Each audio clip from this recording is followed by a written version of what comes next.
வணக்கம் நண்பர்களே, நான் உங்கள் சரவணன். இந்த பதிவில் நம்ம பார்க்க போகிறது என்னென்னு பார்த்தீங்கன்னா, ஜிஞ்சுவா கரணிகள். இப்போது நீங்கள் பார்க்குறது என்னன்னு பார்த்தீங்கன்னா, விதைக்காக விடப்பட்டிருக்க ஜிஞ்சுவா தோட்டம் தான் பார்க்குறீங்க.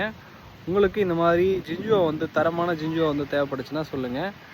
நம்ம உங்களுக்கு கொரியர் மூலமாகவும் பார்சல் மூலமாகவும் அனுப்பலாம், தமிழ்நாடு முழுக்க. எந்த அளவுக்கு செழிப்பாக இருக்குது பாருங்கள்.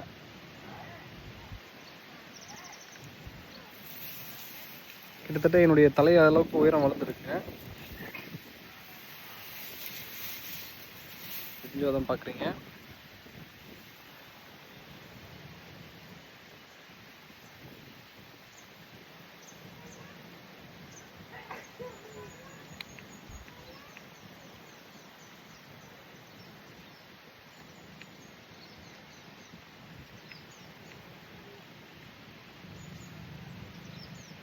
இந்த மாதிரி ஜிஞ்சுவா கரணைகள் உங்களுக்கு தேவைக்கு நம்மளுக்கு தொடர்பு கொண்டு வாங்கிக்கலாம். என்னோடய செல்ஃபோன் பார்த்தீங்கன்னா 9791277231. பொய்யாது கோட் ஃபார்ம்ஸ் திண்டிவனம்.